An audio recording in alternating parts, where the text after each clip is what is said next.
Welcome to the Undrafted Uncensored cast of Pod. Hosted by Nick Archuleta. Mosted by Colin Zanker. And last but certainly is least, Joseph Goodwin.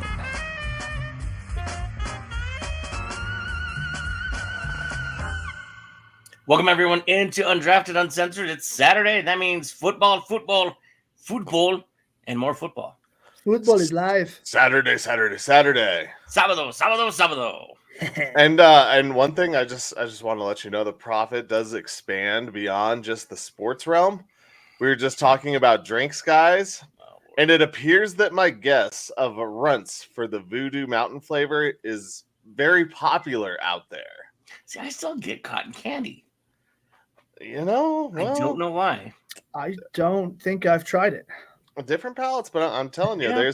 there's a lot of momentum behind the runts push for the Voodoo flavor.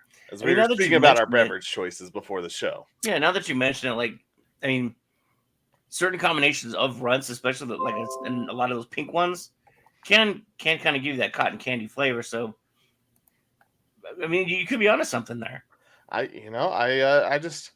The Prophet is doing very well, and he's very close on a lot of things too. As we go, I just saw some more of those pineapples. Speaking of that, I'm glad that there's a few of them back in stock. I got to load up at the store. Oh, the Infinite Swirl. Yeah. Pineapple's my favorite. Have you guys seen these peelable candy things that are at hashtag not sponsor Walgreens? No, but they're pretty freaking good. Oh yeah, what is it? It's like little candies that you can peel the outside, and it's got a gummier center. Like they have mango, banana, but then they have these pineapple candies that are like intricately made. I swear they're like all etched out perfectly, like little pineapples. Really? Yeah. When I don't know. Well, speaking of when I see you, Nick, guess who's going to the game on Sunday? Oh shit! Are you? I got a ticket. Hell yeah! It's basically a guy who was like my dad. He called me up. Thanks, Kurt. He's like, you want to be at the game Sunday? I'm like, yep. Nice. I'm missing baseball. Oh, nice. All right. Sadly, you'll be visiting my brother instead of me.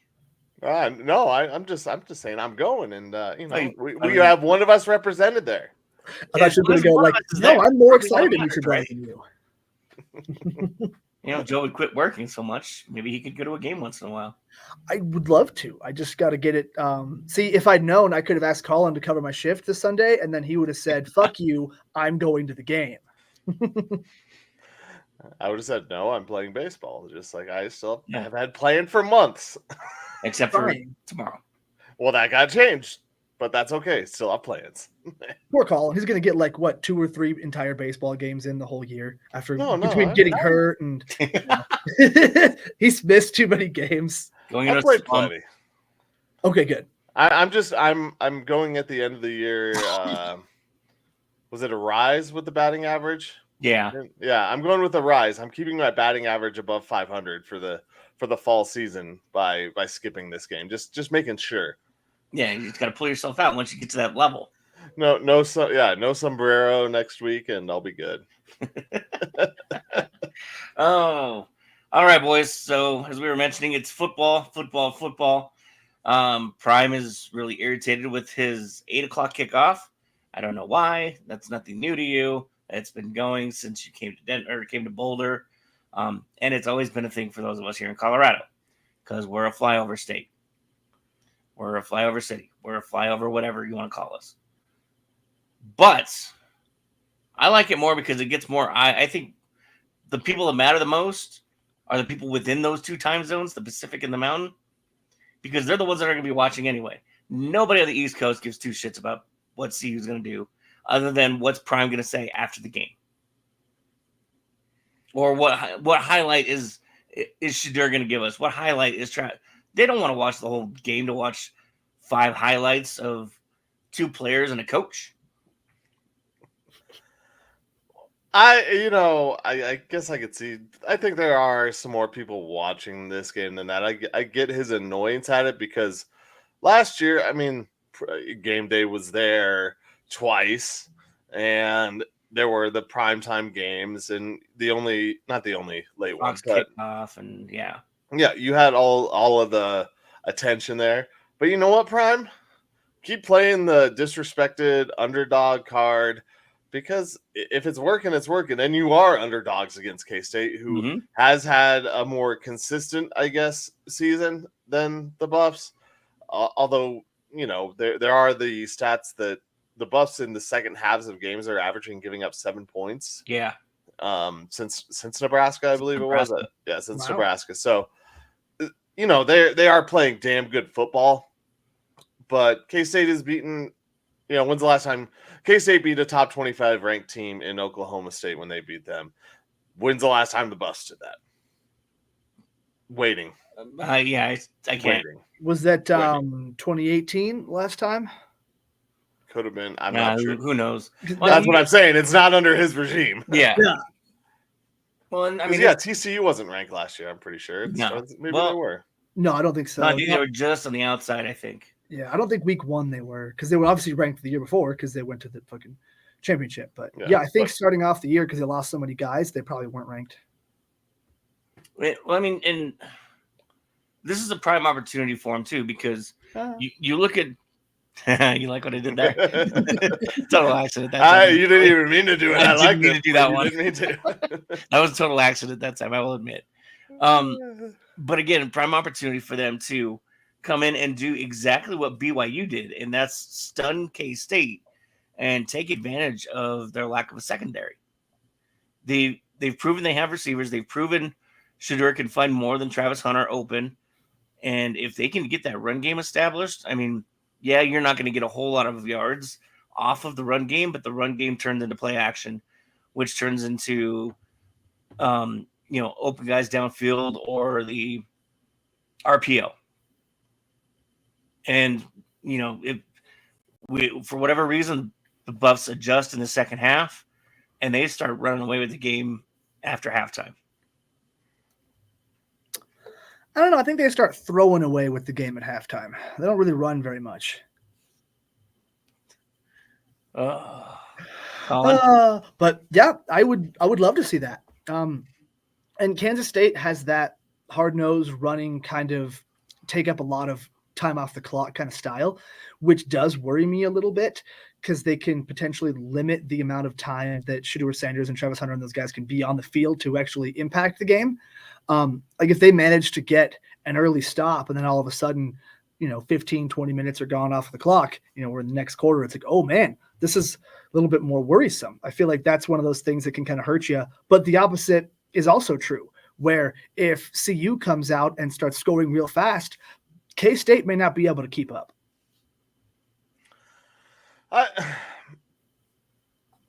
K-State, I think, can keep up. I mean, I believe when they played Oklahoma State, they scored 42 points in that game or around the 40s in that. I'm not exactly sure. But they do have an offense that I think would be able to. Will the defense be able to stop them? I don't know if that's what you're referring to, that their offense can't keep up. I know I mentioned the defense has been playing great, but I still have questions, and maybe this is just PTSD from watching this team in the second half of all the games last year and even game 1 against North Dakota State. Just like, this defense is still not quite what it needs to be. So, like I said, they've played better.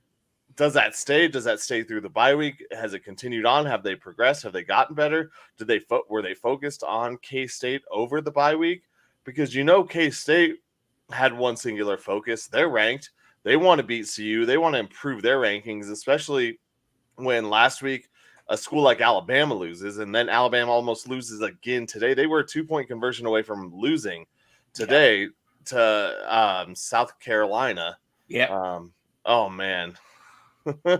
Oh well, it wasn't a well. Did anyone see the ESPN sign that was out on College Game Day for OSU? No. It says you couldn't spell sucker without OSU.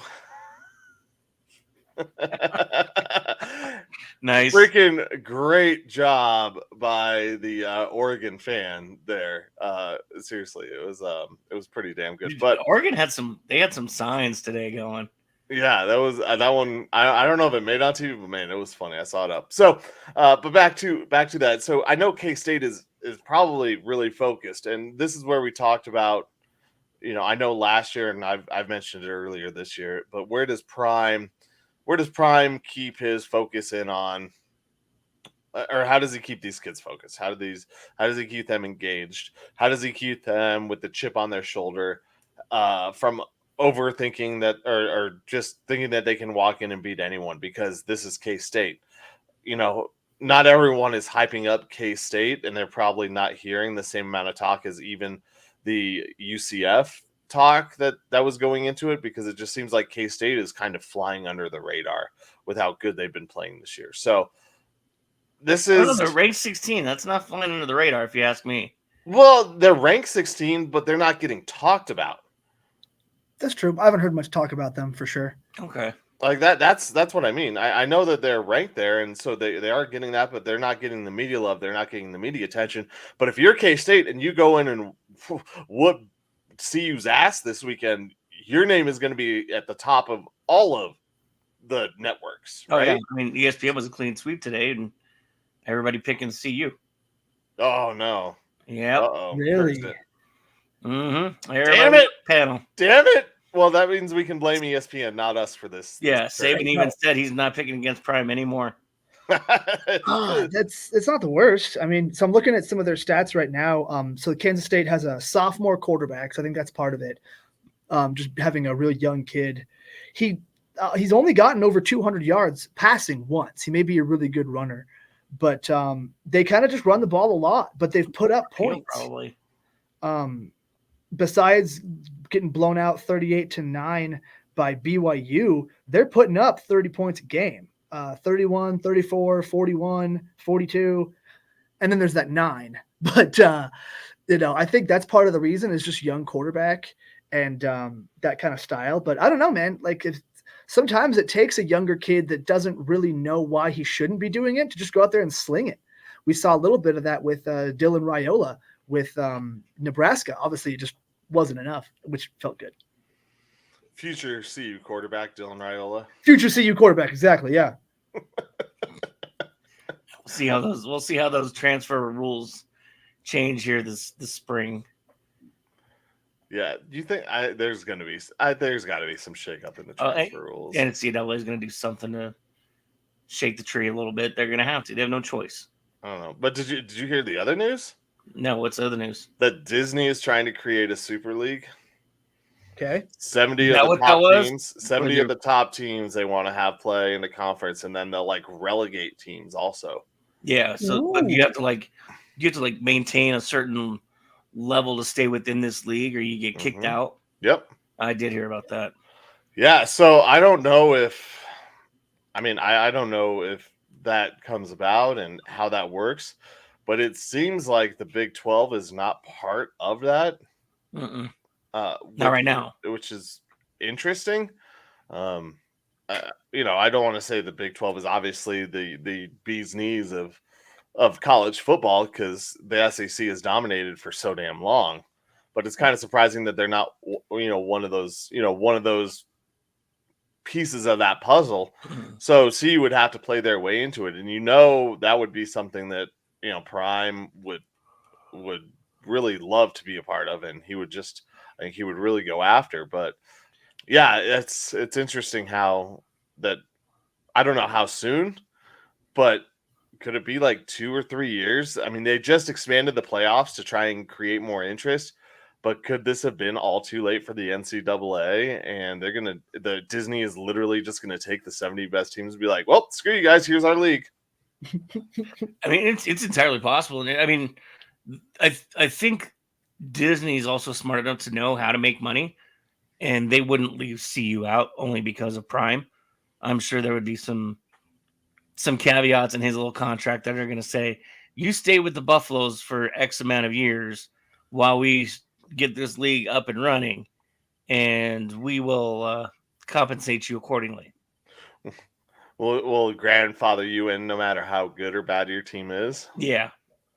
Yeah, you could be like that team that just kind of hangs there a little bit, right at the bottom of the ladder. I don't know. How do you get away from being relegated though? Like they say they're gonna. I mean, who knows? I guess I don't know what the structure is, but I know they talked about the relegation aspect of it. House of Mouse can do a lot of things, dude.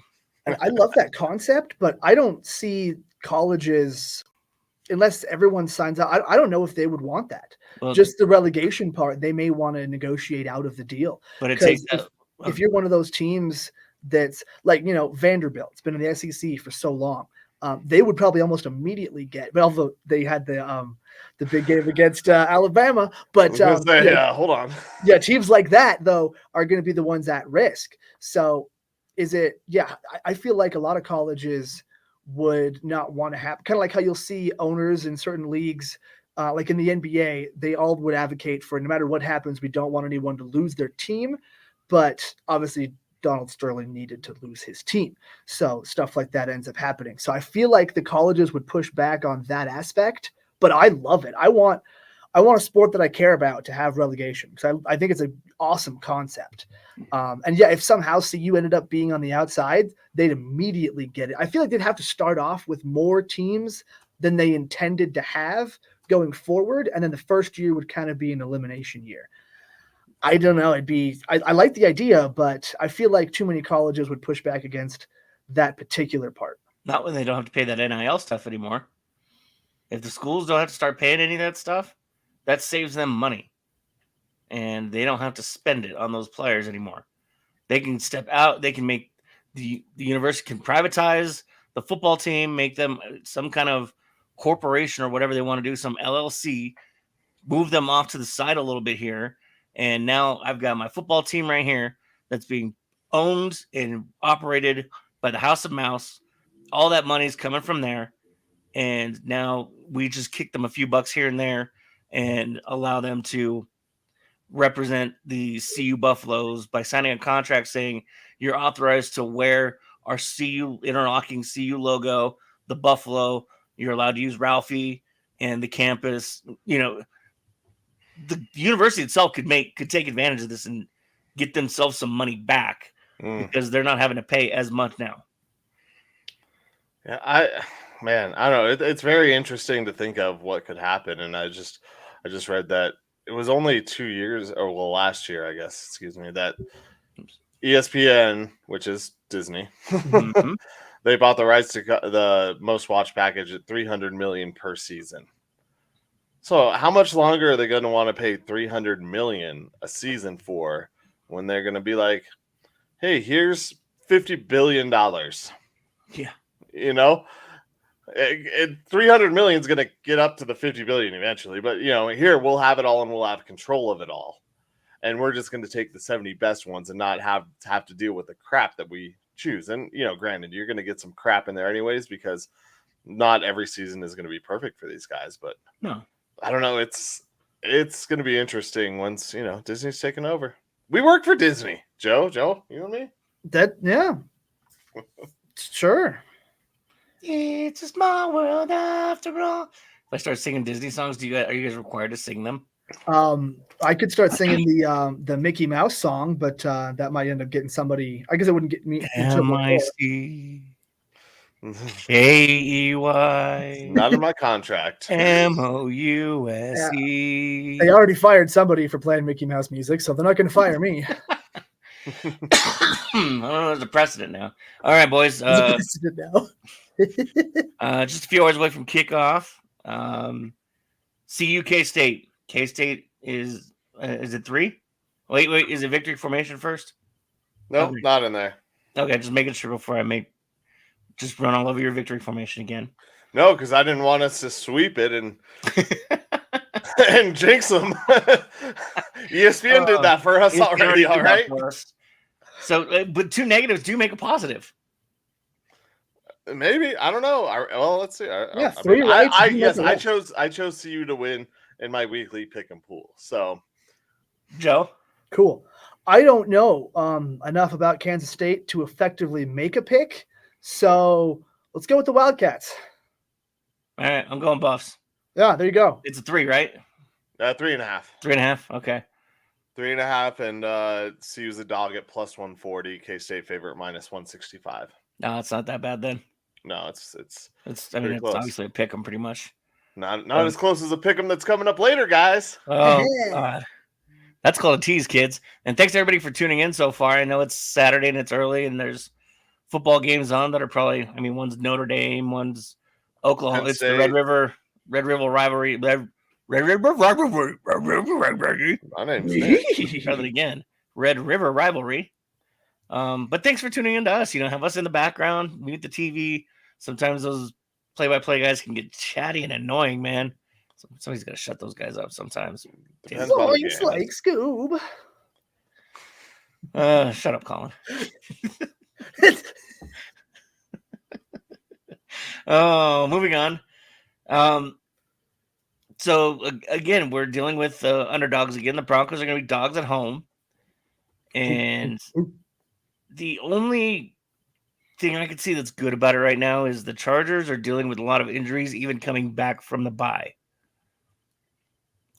If I can pull up the injury list. For the Broncos, Audric Estime was elevated, I believe, back. Cool. Thank you. And then also for the Broncos, Cam Fleming and oh man, what's his name? Throckmorton. Throckmorton, yeah. Throckmorton. I got it now. Cam Throckmorton or whatever is also elevated back. So, yeah, So, according to DenverBroncos.com, Estime has been activated from the injured reserve. Sorry, I read that backwards for a minute in my head. And they promoted defensive back Tanner McAllister from the practice squad to the active roster. Josh Reynolds and Luke Wattenberg have been placed on the IR. yeah, Reynolds had hand surgery. Yeah, I guess he had a finger. They They had to cut open on him. Ooh, roster spot for Tim Patrick. There it is. So also elevated Cam Fleming and Calvin Throckmorton from the practice squad to the active squad. So the Broncos are doing what they can. Excuse me. Estime return to practice. Oh, didn't need that one. Come on, move. It moved up and down on me, and then we're done. Okay. So, yep, we're done. I moved. I guess I'm done reading that article. I guess that's it. Oh, there we go. I mean, it's going to be an interesting game because the Chargers, we're so used to them having that big high-flying offense, and then they just got rid of all of their skill position players, and they still look okay. J.K. Dobbins had some really good games early on. They definitely do not look like world beaters, though, and even though Justin Herbert's coming off of a week of rest for that ankle sprain that he had, no one seems to be certain that he's going to be 100%. He may be closer to 100% than he was week before last. But as far as I know, he's still going to be, a little bit gimpy out there. So that should be good. Hopefully the Broncos can take advantage of that. That would be fantastic. I think it's going to end up just being another slow, grindy, probably defensive game. Both offenses, I think it's going to be difficult to move the football. The Chargers defense has been a lot better than it was last year, but that's kind of the Jim Harbaugh bump to an extent. And Joey Bosa's had problems. It's just been Khalil Mack. So we'll see how it goes, but I'd like to see the Broncos actually dice up a decent defense for once. So to go through it, out for the Chargers, Gus Edwards, Asante Samuel Jr., and Jasir Taylor. And questionable Rashawn Slater, tackle, good for the Broncos. Nick Niemanen is questionable. Dean Leonard, DB. Christian Fulton, also a cornerback, and Joey Bosa, all questionable going in for the Broncos. Officially out. Josh Reynolds, as you said, Alex Palchevsky. Oh my God, and Mr. Whataburger, all out. So Broncos do have two offensive linemen out. That elevation should hopefully help them. And the two questionables are Audric Estime and Damari Mathis. Estime will play. Interesting. It'll be interesting to see. Well, I believe Mathis will too. He was a full participant Wednesday, Thursday, and Friday. Yeah. So we'll see what happens. But you mentioned that defense. Yeah, their defense has been one of the speaking of two teams that are not really talked about, or parts of teams. We talked about K-State. They are not getting the notoriety. The Chargers defense isn't really getting a lot of notoriety for what they've been doing this season. Their defense has been one of the best in the NFL. If it really wasn't for a team like the Broncos and kind of what they're doing and having the 100-yard return last week, I think the Chargers would be talked about a lot more. Even the Bears defense, who had a really great start to the season, was getting talked about a lot because they were getting a lot of sacks. So the Chargers underrated on defense, but you're missing, you hope that if they're missing two of their cornerbacks or DBs, or at least two of them are banged up besides Asante Samuel, who is out, that the Broncos can take advantage. Do they have the playmakers to do that? Can Bo Nix get them the ball? Does he continue his growth? Fixing to find out, Mr. Coobs. I'm just unsure, because this is not a team that you. I'm gonna break it. I mean, if Javonte Williams breaks 100 yards in this game, I mean, color me surprised, because you ain't gonna run on this team effectively. No. So this is not the game where the running game gets established again. You need to have it somewhat established, but the offense has to go through the air here with those guys and those pieces missing. And it's even difficult because if Bosa does play, then you risk they can rush 4 and get to the quarterback just because Bosa is such a beast. So, well, I think the Chargers are kind of a victim of their own making too, because their defense has been their best. They've had a good defense for the last several years, and especially with some of it being Joey Bosa, that everybody kind of looked at that defense and went, "Man, it's the same. They're going to be good. That's fine." And so everybody's kind of meh on the Chargers defense when they're good, but they've been so consistently good that they're just like, it's the Chargers defense. They're good. It's, and they're not a middle of the road defense. They're a very good defense, but they're kind of a victim of their own circumstance, because they created such a good defense that everybody's just kind of meh. And the storyline is for the Chargers, Justin Herbert, all their lost offensive pieces. I mean, they lost basically their core for the last 5-6 years. Austin Eckler, Mike Williams, and Keenan Allen all gone in the span of one offseason. Yeah. Like that was your offense forever. Yeah. That's who everyone knew. And then the other guys, Quentin Johnson has stepped up a bit, but Josh Palmer, after the first game fight, hasn't done anything for them. So their top pick, wide receiver pick, and Ladd McConkey has been in and out of the lineups. It looks like he's healthy for this game. I don't see him on the injury report at all. So, it's always going to be about the offense with those guys, I guess, just because of the names, at least right now. I don't know. It's a weird feeling right now. And they're coming off the bye. Yeah. It's scary. It's very scary. I talked about this before. It's scary coming off the bye against a coach who could feel slighted that the Broncos didn't choose him, even if he didn't even want the Broncos job. Well, it's one of those, you didn't even offer me the job. Well, screw you. I hate you anyways. I'm pretty sure they did, didn't they? Like, he announced that he was staying at Michigan. And then the Broncos went to Sean Payton. But I thought it was the other way. I thought Jim Harbaugh decided to stay at Michigan and decided not to pursue the Broncos job anymore. I didn't think the Broncos said no to Jim Harbaugh. I thought it was the other way around. I thought Harbaugh wanted to stay and win his national championship in college. I'm not sure if the Broncos offered him one. I don't know. I really don't know. Or maybe they under-offered him, That's the problem. Is nobody really knows what happened there. That's the one part of the everybody knows he talked to the Broncos. Everybody knows that he was about to be the Broncos' next head coach, and whatever happened somewhere in the sauce, they must have chucked in a little. I don't know. There was some gobble gobble jive turkey gobble gobble. Yeah, there we go.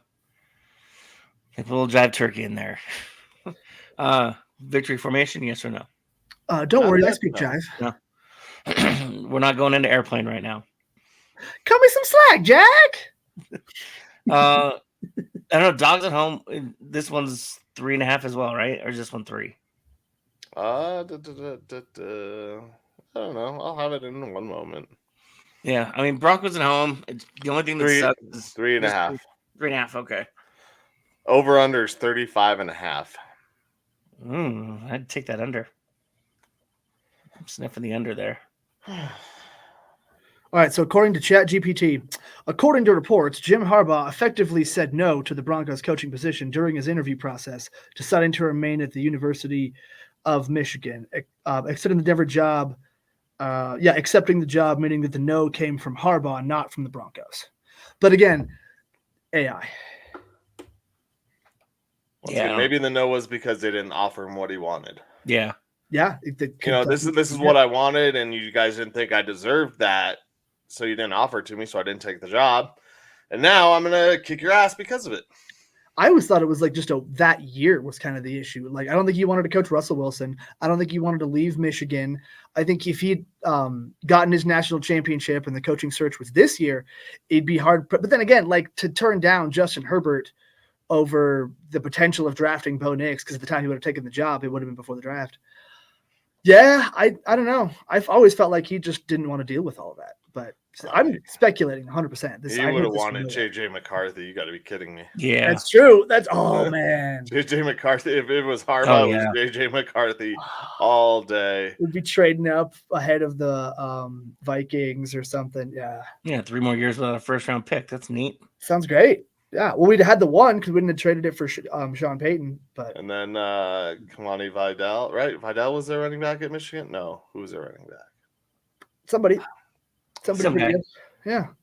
Since you're going to the game, Joe, you go first. Okay.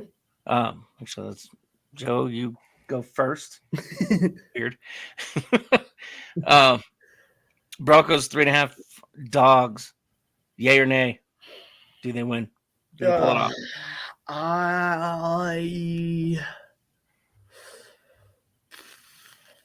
I don't know, man. This feels like that game every year where the Broncos are starting to do well and then they fuck it up. It's not quite like going up against a team like the Patriots, who were terrible last year, or losing to the Niners to Nick Mullins and the fucking Niners. But something about this team just feels scrappier. I think the Broncos find a way to win, or maybe the Chargers just find a way to lose. You know, my heart obviously says I'm going to be there, and I want the Broncos to win. And I hope they do. But I do have I've had the Chargers winning this one too for a minute in Harbaugh's kind of little revenge thing. I really hope it doesn't happen, and I'm cheering for it not to happen. But if I'm going to put my money on it, it is the Chargers, because it is also Chris Harris Jr. He's having a ceremony too on Sunday. So said that to my brother. I'm sitting here and just all of these things. Just please win. I'm fine with being wrong. Like, I really am. Yeah. I don't care about it. I like it when I'm wrong about you guys winning in good ways and improving. Okay. I swear I like the Broncos. I do. But I'm worried. I'm worried with this team coming off of a bye, playing the Broncos. The Broncos especially with the going to New Orleans, and Sean Payton could have a little bit of forward thinking, like I talked about, and just be planning a little bit too far ahead and anticipating New Orleans in that sweet matchup with Spencer Rattler on Thursday night. Ooh, yeah. Total quarterback house burner right there between those two. Yep. I don't know. Yeah. I've been saying the same thing too. I'm more worried that Sean Payton knows he's got a short week and has started to transfer his brain to Nolens instead of Los Angeles. I almost said San Diego again. Founded by the Germans in 1904. I'm with you, Colin. I mean, we all know I wear orange and blue glasses. I love the Broncos. I have a hard time believing the defense can stay out there long enough to keep that offense trying to continue to grow.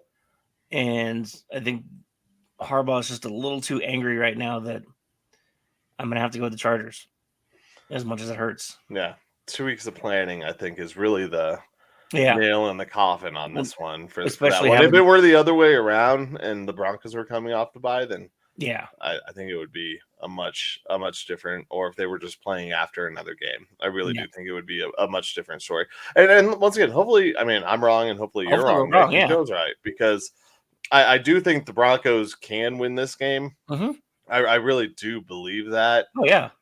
It's just, is this going to be another step for Bo Nix? Will he be able to hit the receivers? Can the receivers catch the ball? You know, the problem where the Broncos have the best opportunity is kind of also the weakest part of their game. So that's The late game magic. it's the week on week, weakness versus weakness this week is what it feels like. Yeah. Right. Luckily, Sean Payton likes to call too many pass plays in general, even though it is the weakness. So maybe that works out. Yeah. Yeah. Well, but that weakness also then plays upon one of their strengths in Khalil Mack and Joey Bosa. We saw the whole Trevor Siemian game where all they had to do was line up every single player except for rushing the 4 guys and just line them up 10 yards back because we couldn't stop anybody. And Trevor couldn't get the ball past 10 yards. It was really sad. Hopefully that's not the case. Speaking of weakness into a strength, shall we start with the polar bear? The baseball championship series. League championship series. There it is. Yeah. Well, it's a division championship series. I'm like, that's not right. Like, what is the Nick? I almost didn't notice you out of uniform. Yeah. What happened What left my Yankees jersey to the Philly love? Hey, Mets showed up. Did you dump the Phillies already? I told you. I thought you were a diehard. Oh God, no! I hate Philadelphia. You're a diehard Philadelphia fan. No. Nick, of all people. No. Bryce Harper's your favorite. So No. You said that yourself. No, Bryce Harper of all people is on my Manny Machado list.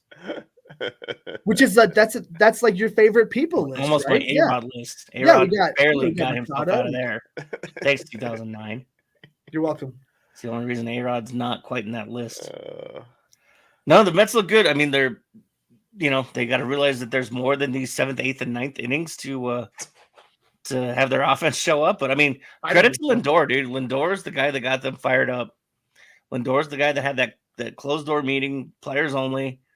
And since he basically ripped into that team, they've been a different ball club. And I mean, yes, the Mets have that history of being the Mets, just like everybody in Queens knows that as a Jets fan, your life just sucks. But I mean, they look good. I think my favorite thing about it all, though, is the fact that Pete Alonso is the guy that's carried them a couple games, and they were clamoring for them to trade him back in June, July, and August. I'm like, what do you guys do? You have one of the best first basemen. He's a power hitter, great power hitter. He's in a slump. It happens. That's kind of the Mets from last year, though, because last year they had, oh my God, Verlander wasn't there. No, DeGrom. And Scherzer. They got shipped off. Yeah, and they were not having good seasons, and it tanked. I was sitting there in the stands with those fans talking about it with them, and they were, they were snake bitten, and so yeah. The problem is that it continued when he was doing well. It wasn't just, oh, you're doing better. They just believed it was a mirage happening out there, and that he wasn't going to continue that. But he's one of the best first basemen out there. And yeah, he was in a slump, and it was a very bad slump. It was the worst of his career. Yeah. So yeah, maybe he didn't get out of it, but all you needed was a little grimace in your life to fix everything. So you should have sent McDonald's there a little bit earlier, painted that town purple, and it just made it happen. Did you like that tweet that I sent you guys, though? Grimace outside the 7 train? Yep. I was like, shit, it's over. There he is. He's on the train. Was that like the train that goes straight to the Mets ballpark? Yeah. Yes. Okay. That's sweet. Yeah, I love that. But yeah, I remember people talking about that last year, how upset Mets fans were because they'd gone all in. They had a team. They'd made trades. They had guys, and it was like, fuck yeah, here we go. It's our year for sure. everything's coming up Millhouse, and then Everything came up Millhouse for and sure. everything actually came up Millhouse. Yeah. They got rid of Vogelbum. Yeah, I like Vogelbach though. I know you did. I love Vogelbach, but I love like when the big guys like that can get out there and make a difference. But Lindor had a down season last year too. Their whole team struggled they needed for changes whatever in the outfield. reason. I mean, Harrison Bader was a good defensive pickup that they needed to solidify some spots that weren't quite holes, but they were just enough of a tear that it was still causing an issue. Yeah, but I mean they are probably man, the Padres were really fun to watch too when they were there, but they have definitely been the most entertaining team to watch over the last month and a half. Yeah. I mean, when you start getting things chucked at you in Dodger Stadium, I mean, you crossed the line and it's beautiful. I'm here for it. I will be here for it. I don't care. I'm hands down like keep chucking stuff, guys. And I mean, if you can't hit Profar, thank you. I'll buy you $100. I'll give you $100. Also, Tatis just playing so well. Like, that guy's so fucking good. Someone's got to test that guy for. Wait, sorry. If he starts off next season on the commissioner's list, we will know. Yeah, he's well, actually, the next one is a whole season. So, he's on the. Isn't it? No, or did he already get the full level? He only had the partial. He only had the first. That was only his first. I thought he had second. I thought third one was a whole season. Not I'm pretty sure third one is a whole season. Is it? I thought it was. Oh yeah, maybe it is. I don't remember. But I mean, the Mets they have a tough test in front of them though, because they're a late inning team, and right now the Dodgers bullpen's riding a scoreless streak of 24 innings, if I remember right. And so, I mean, that's all I just want somebody to knock the Dodgers out. That's all I want. I thought the Padres were going to do it, but they just couldn't quite get to the end of the line. And I mean, you got dinked and dunked. You gave up 2 solo bombs to Kike and Teoscar, and it hurts a little bit. I mean, especially because one of them is Kike. I love Kike. Don't get me wrong. I love that dude. But man, sometimes I just want to punch that dude in the mouth. He's just an annoying, scrappy little ball player that just shows up and plays everywhere and does everything. He's just that guy. And to go back to it, Tatis was suspended for 80 games. Okay. And so which I believe is the third suspension. So the next one is a full season. Okay. But yeah, I thought they had a chance, but I'm definitely cheering for the Dodgers. I mean, I have money behind them. Nope. You're cheering for the Dodgers. I got the money behind them from the start, and I love like Shohei Ohtani is just so fun to watch. It's one of those things. Freddie Freeman is out there on his last leg. I don't even maybe half a leg. Freddie, though. And Kike, like you said, he's one of those guys that they brought back, and he comes in to the playoffs after getting benched to become the star of this postseason series. He now has, now he has the most postseason home runs in Dodger history. Is that what I think so? Yeah, I think that's what they said. Maybe game-winning ones. He is just absolutely mashing. And for a guy, like I said, who was benched to go back to being a star like that is really cool to see. And they're kind of fun to watch. Will Smith stealing bases, getting jiggy with it. Hey, keep my wife's name out. I did not say it. So, I mean, yes. Would I rather see the Mets win? Yes, because I have more ties to the Mets. But Shohei, I'd love to see him kind of get his props. And it is a big thing on Shohei being there because I think that guy deserves to have the postseason success too. And you never know what's going to happen next year, or if he'll ever pitch again or anything like that. But I kind of just, like I said, I'm fine either way. Honestly, I'm going to win either way in this one because I'm not going to be sad if the Mets win or anything. But I hope it's a 7-game series or a sweep, and then the National League just wins it all. Well, I don't know, whatever's better for them. We got a couple of front runners here, just Yankees and Dodger fans. Yep. I'm the only real baseball fan here liking the Mets. I mean, hey, to Stanton's credit, he carried the Yankees through that division series. Well, I mean, October seems to be the only time he can hit consistently, and I ain't mad about it. Judge finally got a double and had another single yesterday, which was nice to see. I mean, it's just a matter of him getting. I told my mom he needed to take the Mookie Betts route. Mookie came in and took 300 cuts in the cage to try and get out of his funk. And then what's he do? Finally hits one out the second time after Profile robbed him the first time. The second one definitely went out. Yes. And then, I mean, the Guardians of the Guardians, they've been given a number of chances to get themselves to the World Series. They haven't seen it since 2016 when they lost to the Cubs. And always a bridesmaid, never a bride. That's when they were still the Indians, right? Yep. Yes. Oh, yeah. So they've not gone to a World Series as the Guardians. No. Okay. Deepest run ever as the Guardians, but they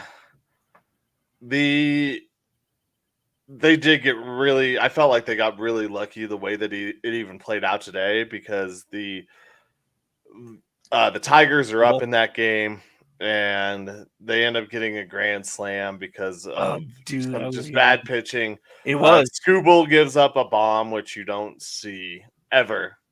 Well, why are you throwing it there? I mean, you have a fastball hitter coming up, and the first thing you do is lace a fastball down and outside in the perfect sweet spot for him to lift that over the left center fence. I know. Looking up Skubal before the game. I'd never heard the name before, but I enjoyed it because his name is Skubal. That's hilarious. But it reminds me of when the Broncos had that really good punter, Todd Sauerbrunn, and he decides, nah, fuck it. I'm kicking directly at Devin Hester twice. Yeah, sometimes you don't know. And speaking of great names, ASU running back yesterday, Skibadoo. No way. Yeah, that's beautiful. He helped. Thanks to Dante. Dante, what's up? Shout out, Mr. Gomez. He helped me with a bet last night on the over for the Arizona State game. Oh, nice. I'll pull this up real quick for you guys. Looks like we have an appearance from our very own Alex Botello here at the Fan. Boom. What's up, guys? What's up, dude? Hey. Yeah. I was like, why is Joe still here? Now it all makes sense. Why would Joe be talking to people and doing stuff? That doesn't make sense. Got to make sure Air Force is active and rolling. You got this, buddy. I believe you. I gotta. You want to shut the door for me? No. So it is Cam Skataboo. You guys see it? Yeah, that's fantastic. That's awesome. I love it. He freaking crushed yesterday. Skataboo, skadoosh. Yeah, I like it. Yeah, it was back to it. Yeah, the cool name Skataboo. I was like, ooh, that's a running back's name if I've heard one. Yes, sounds like a Sean Payton running back. Sounds like a scat back. He's a Skataboo. He's a scat back. I got it. Anyway, we can wrap this up real quick. It's at least we have which should be two good series. Yankees and Guardians will always play at each other's throats, and it's historical. The Mets and the Dodgers, they're going to battle. I hope. Brooklyn. Yep. It's a battle of Brooklyns, and then it's a battle of longtime rivals. And you said it earlier, always or Queens, Brooklyn. What do I go to find a queen? But the Indians, now the Guardians, and the Yankees always were every time they had a chance, it was always the Yankees standing in their way. Mm-hmm. So can the new regime of the Guardians pass by the Yankees? I don't know. I think both of these series should both actually be really damn good. And in a lot of ways, I believe Major League Baseball has won with the way that this whole thing played out, because this wasn't, a beat up Braves team that made it through. It wasn't a team that in the Brewers, who were really good to start the season, but then just kind of went quiet, that made it through. These teams playing baseball right now are really playing high levels. And even if it were to have been the Padres that went through, I think that it would have still been fine. Yeah. Or the Tigers. But of the way that this played out for these remaining teams, I really just feel like the Phillies getting knocked out and the Royals getting knocked out, it didn't matter who else made it. It was going to be a good series and good for baseball, because this should be really fun because all these teams are playing at a really high level. Well, and it shows you too that middle market is starting to make a lot more noise, and not to take away from the Guardians because they are a middle market team still, but they're in the postseason a lot.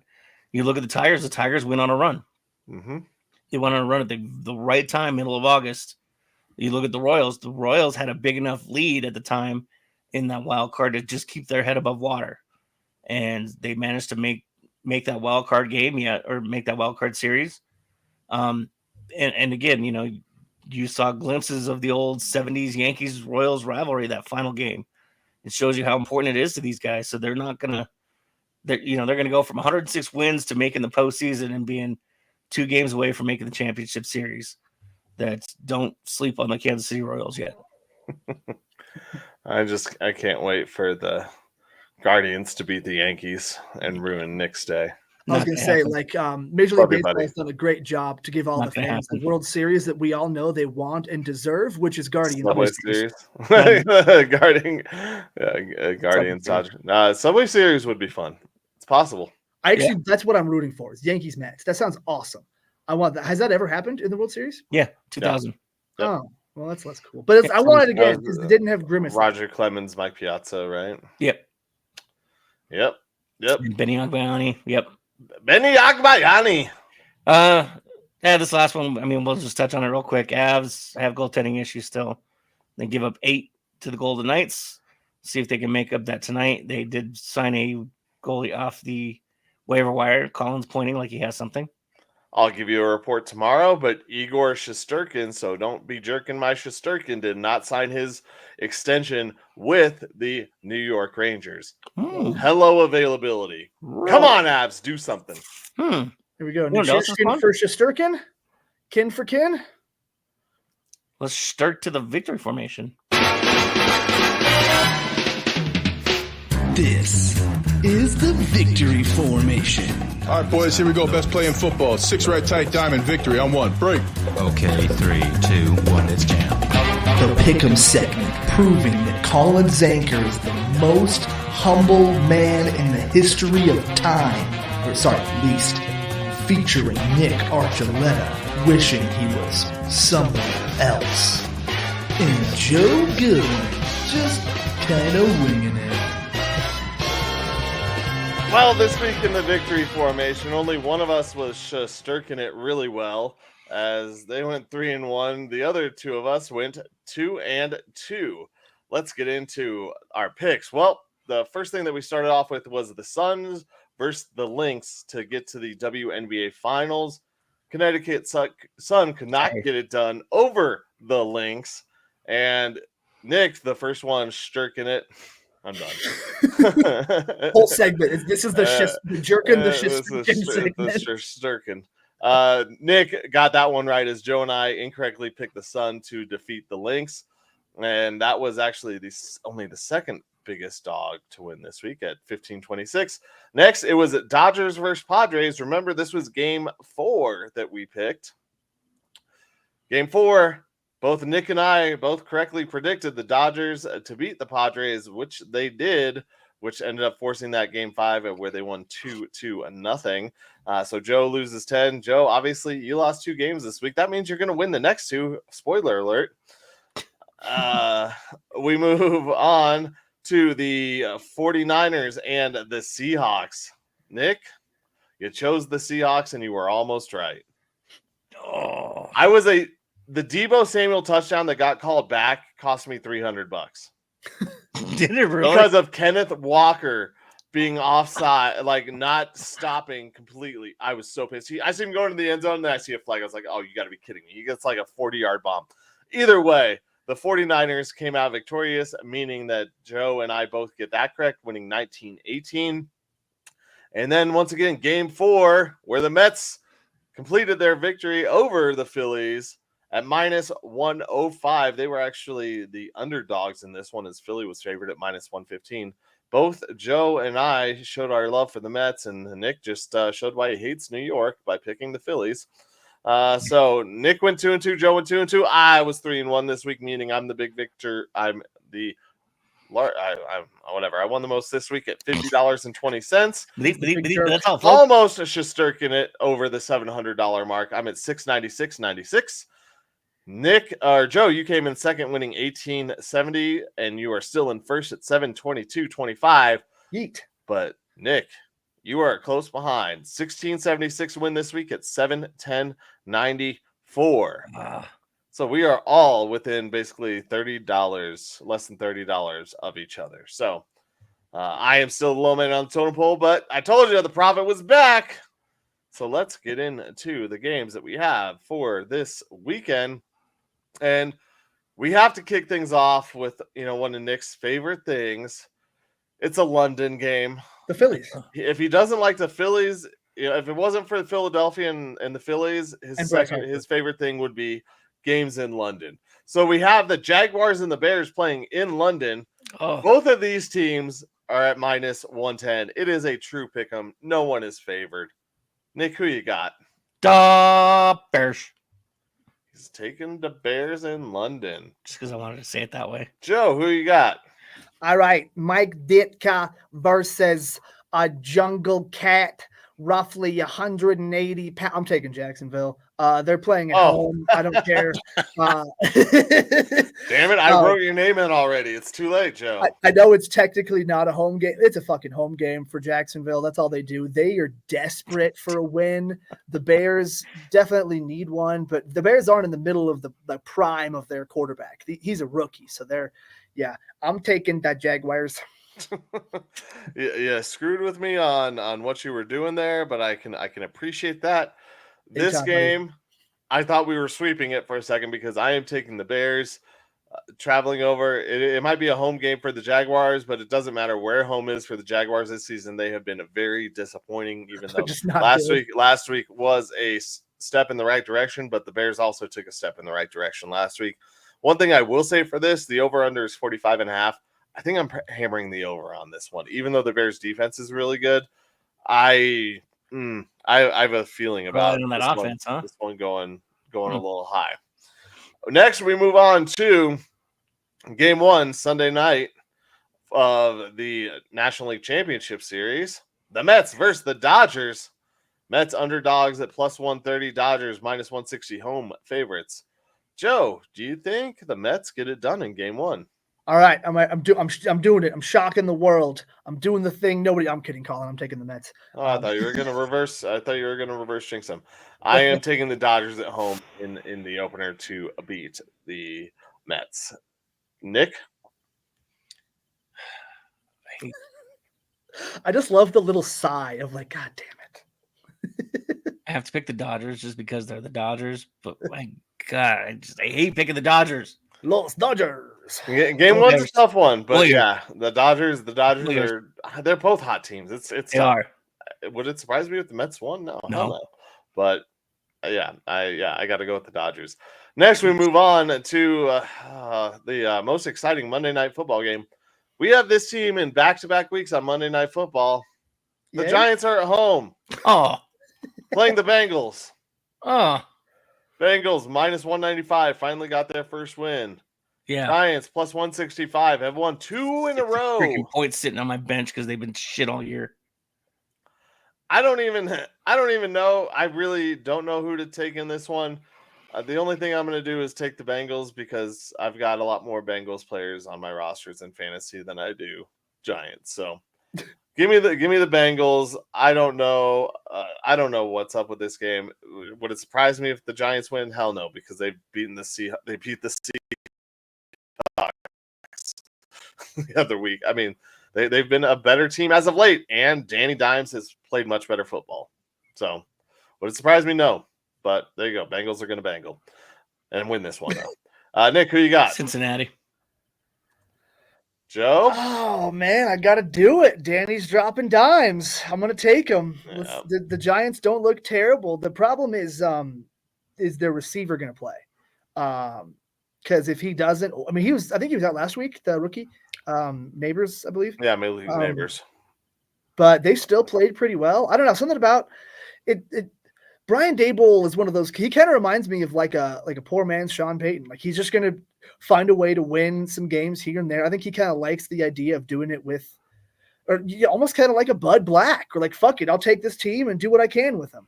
You know, they're not gonna do he is out if that changes your pick. Just so you know. Neighbors? Okay. Yeah, I already made it. Fuck it, let's go. Okay. All right.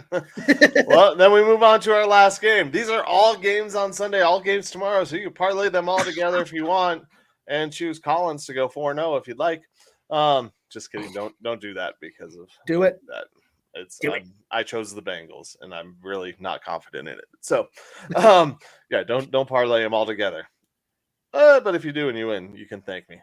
Curse the dirty scoundrel that you can see my Twitter right there. That's where you can find me. But we move on to the last game. WNBA Finals is happening. The Lynx play the Liberty.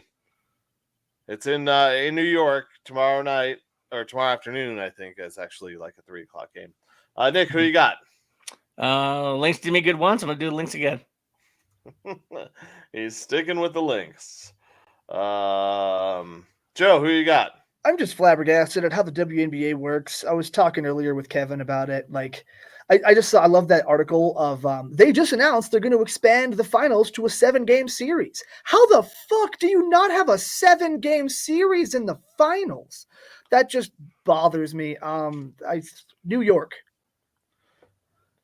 Okay, well, I'm going to stick with New York and hopefully get back on the good side of the 50 people that watch non-Caitlin Clark games, especially at 3:00 in the afternoon for your finals. Come on, I'm pretty sure it's in the afternoon. I'll make sure. I'll make sure right now that it is. It's a 3:00 Eastern, 1:00 Colorado time. That's so much worse. I love it. There you go. It's perfect. So the W. You know, they know what they're doing. You know, they just. Sometimes oh man, yeah. There ain't nothing. There's just some lo-fi feelings in those arenas, dude. It's like if they just had a decent playoff structure, I wouldn't be complaining. I love tournaments and I love playoffs. I love Jim Mora Sr. That just I want to like the WNBA, but it's hard to watch, man. I want to thank everybody for watching and listening today. I want to thank you for your participation. Thank you for sticking around with us. Thank you, Michael Spillane, and everybody over at E5280sports.com for hosting us and loving us and having us part of their sports and lifestyle presenting. And also thanks to Pikes Peak Sports Cards, our sponsor. And any of you want to sponsor us, hit us up. We would love to have a sponsorship with you. We'll sponsor you, you sponsor us, and we sponsor each other. Reach us at two of us have Twitter handles. Right there. I have one. You can find us at Undrafted Uncensored. Email us, yep. Hit us up. Hit the DMs. They're always open. They're usually filled with girl spam, but I mean, it still makes me feel good sometimes. Just open it up and go. Nick doesn't want to talk to a bot anymore, is what he's saying. Yeah. Can I stop talking to bots, please? Those AI conversations are not going well. Even if you're not going to sponsor us, just talk to Nick somebody. For Colin Zaker and Joe Goodwin, I'm Nick Archuleta. Thanks, everybody, for tuning in. Until probably another couple days, we'll see you then. Enjoy sports. Tomorrow night. We love you. Goodbye. Bye.